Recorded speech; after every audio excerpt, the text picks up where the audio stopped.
Hi, நம்ம தமிழ் ஆஸ்பன்ஸ் கிளப்பில் எஸ்எஸ்சிக்காக பிரத்யேக கோர்சஸ் நம்ம லான்ச் பண்ணியிருக்கோம்.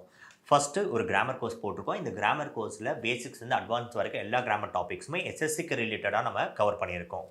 இதெல்லாமே தமிழில் ரொம்ப சிம்பிளாக புரிஞ்சுக்கிற அளவுக்கு நம்ம ரெடி பண்ணியிருக்கோம். ஸோ இதை நீங்கள் பர்ச்சேஸ் பண்ணால் அதுக்கான லிங்க் வந்து நான் டிஸ்கிரிப்ஷனில் கொடுத்துருக்கேன்.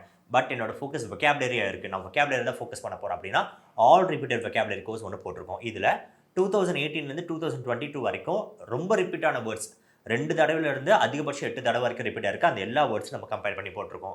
ஸோ இந்த ரெக்கார்டட் வீடியோஸில் இந்த வேர்ட்ஸ்க்கான ரூட் வேர்டு என்ன, அந்த ரூட் வேர்ட்லேருந்து வேறு என்னென்ன வேர்ட்ஸ் வந்துச்சு, இது எல்லாத்துக்கான டெஃபினேஷன், எக்ஸாம்பிள்ஸ், அந்த மாதிரி டீட்டெயிலாக இந்த வீடியோ போட்டிருக்கோம்.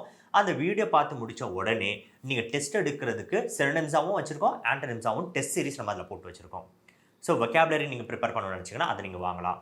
இல்லை எனக்கு ரெண்டுமே வேணும் அப்படின்னு நீங்கள் நினச்சிங்கன்னா களம் இங்கிலீஷ் கோர்ஸ்ன்றது ஒன்று லான்ச் பண்ணியிருக்கோம். களம் கம்ப்ளீட் இங்கிலீஷ் கோர்ஸ்னு ஒன்று லான்ச் பண்ணியிருக்கோம். இதில் நான் சொன்ன மாதிரி கிராமர் வீடியோஸும் இருக்கும், அதே மாதிரி வெக்காபுலரி வீடியோஸும் இருக்கும்.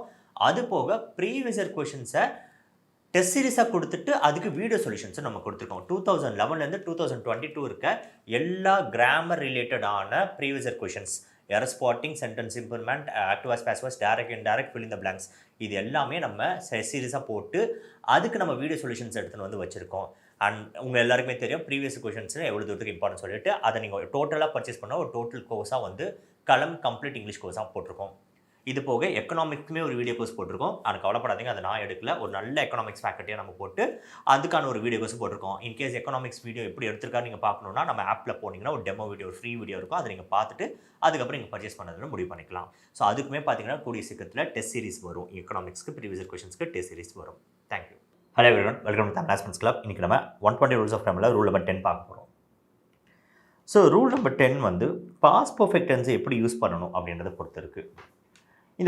இந்த டென்ஸில் பார்த்தீங்கன்னா பாஸ்ட் பர்ஃபெக்ட்னு ஒரு வேர்டு இருக்குது, பாஸ்ட்னு ஒரு வேர்டு வந்துருக்கு. நமக்கு ஆல்ரெடி பாஸ்ட்டை பற்றி பேசுறதுக்கு சிம்பிள் பாஸ்ட்னு ஒரு ஸ்டேட்மெண்ட் இருக்குது, ஒரு டென்ஸ் இருக்குது. அப்போ ஒரு சிம்பிள் பாஸ்ட் யூஸ் பண்ணுறதுக்கு ஒரு பாஸ்ட் பர்ஃபெக்ட் யூஸ் பண்ணுறதுக்கு என்ன ப்ராப்ளம், என்ன டிஃப்ரென்ஸ், அதை நம்ம பார்க்கணும். இப்போ ஒரு டைம் லைன் வச்சுப்போம். இந்த டைம் லைனில் இதுதான் பாஸ்டோட ஜோனுன்னு வச்சுப்போம். இது ப்ரெசண்ட்டோட ஜோன், இது ஃப்யூச்சரோட ஜோன். இந்த பாஸ்ட்டில் ஒரே ஒரு ஆக்ஷன் நடந்துச்சுன்னா அதை நீங்கள் சிம்பிள் பாஸ்ட்டில் வச்சு நம்ம சொல்லிடலாம். ஆனால் பாஸ்ட்டில் 2 ஆக்ஷன் நடக்குது. இந்த 2 ஆக்ஷனுக்கு ஒரு கனெக்டிவிட்டி இருக்குது. இந்த 2 ஆக்ஷனும் ஒன்று சீக்வன்ஸாக நடக்கணும், இல்லைனா பேரலாக நடக்கணும்.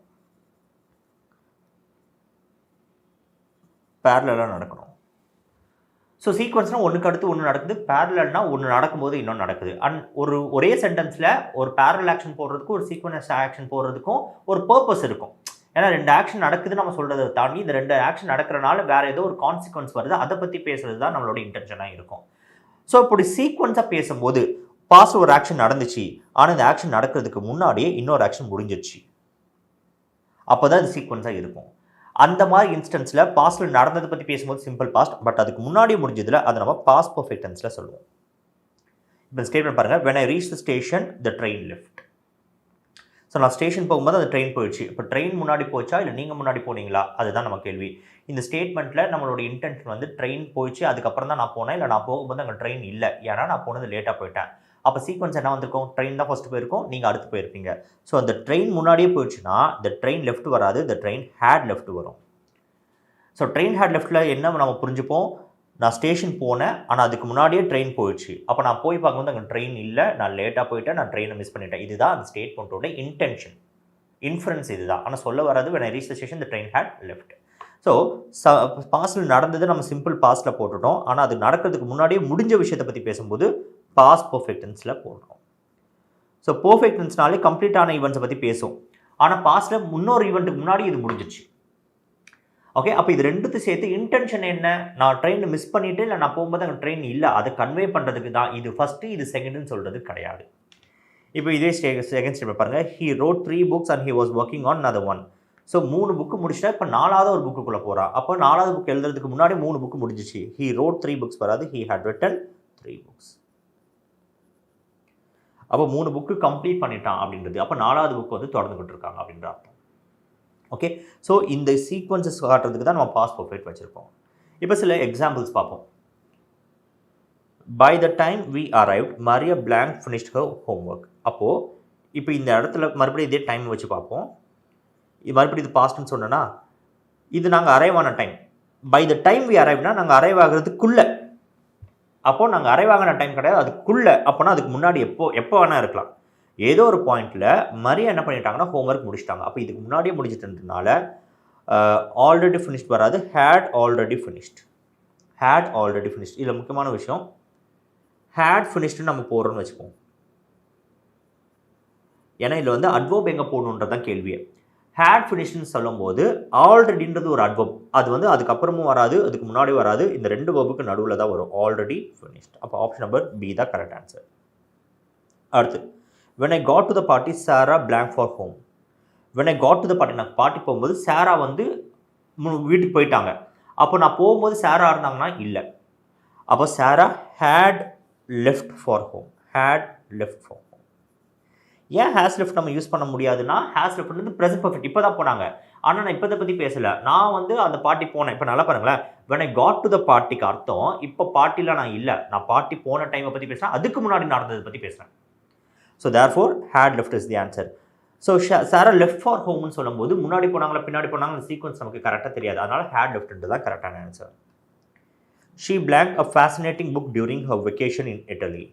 இந்த ஸ்டேட்மெண்ட்டில் ஷீ ஹேட் ரெட் போடலாமா, ரீட்ஸ் போடலாமா, ரெட் போடலாமா? இப்போ டியூரிங் ஹர் வெக்கேஷன் இன் இட்டலினா அவங்க வெக்கேஷன் இருந்தப்போ, அப்போ அது பாஸ்டன்ஸாக தான் இருக்கும், கண்டிப்பாக ரீட்ஸ் வராது. ரீடோட பாஸ்டன்ஸ் ரெட் ஆன ஸ்பெல்லிங் அதே தான் இருக்கும். இப்போ ஹேட் ரெட் நம்ம யூஸ் பண்ண முடியாது, ஏன்னா ஒரு பாயிண்ட்டுக்கு முன்னாடி நடந்தது தான். ஆனால் அவங்க என்ன சொல்கிறாங்கன்னா, இதுதான் வெக்கேஷன் இருந்த டைம்னு வச்சுக்கோங்களேன், இந்த டைமில் அவங்க பண்ணிட்டு இருந்தது, இது எந்த பாயிண்ட்டுக்கு முன்னாடின்னு அவங்க மென்ஷன் பண்ணலை. அப்போ ஹேட் ஆல்ரெடி வராது, ரெட் மட்டும்தான் வரும். ஹேட் ரெட் ஆல்ரெடி வராது, வெறும் ரெட் மட்டும் தான் யூஸ் பண்ணுவோம். அப்போ சிம்பிள் பாஸ்ட் ஸ்டேட்மெண்ட் தான் இந்த இடத்துல நம்ம யூஸ் பண்ணுவோம். Question number 4. The cat blanked quickly across the street when it saw the dog. இப்போ டாகை பார்த்த உடனே கேட் வந்து எகிரி குதிச்சு ஓடிச்சு. அப்போது கேட்டை பார்த்த அப்புறம் தானே இது நடந்தது. அப்போ இதை நம்ம பாஸ்ட் பர்ஃபெக்டில் போட முடியாது. ஸோ ஹேட் ரன் வராது, ரன்ஸ் வராது, ரேன் வரணும். ஏன் ரன்ஸ் வராதுன்னா saw வரும்போது இது மொத்த சென்டென்ஸு பாஸ்ட் டென்ஸில் இருக்குது. அப்போது had ரன்றது தான் கரெக்டான answer. Question number 5. Before the concert began, the band blanked for hours. So அந்த கான்சர்ட் ஸ்டார்ட் ஆகிறதுக்கு முன்னாடி நிறைய தடவை அவங்க ப்ராக்டிஸ் பண்ணிக்கிட்டாங்க. அப்போ had practice for hours வரும். had கூட V3 வரணும், இந்த இடத்துல V3 இல்லாதனால இது தப்பு. ஸோ ப்ராக்டிஸ் சிம்பிள் பாஸ்ட், ஆனால் ஒரு பாயிண்ட்டுக்கு முன்னாடி இது சொல்கிறனால had practice வரும். ஸோ இதே மாதிரி நம்ம ஒரு ரூல்ஸ் நம்ம பார்த்துருக்கோம். முதல்ல சேனல் சப்ஸ்கிரைப் பண்ணுவாங்க, சப்ஸ்கிரைப் பண்ணுங்கள், வீடியோ ஷேர் பண்ணுங்கள். நிறைய பேர் சப்ஸ்கிரைப் பண்ணாமல் பார்த்துட்டு இருக்கீங்க. ஸோ சப்ஸ்கிரைப் பண்ணி பார்த்தீங்கன்னா எனக்கு கொஞ்சம் யூஸ்ஃபுல்லாக இருக்கும். தேங்க்யூ.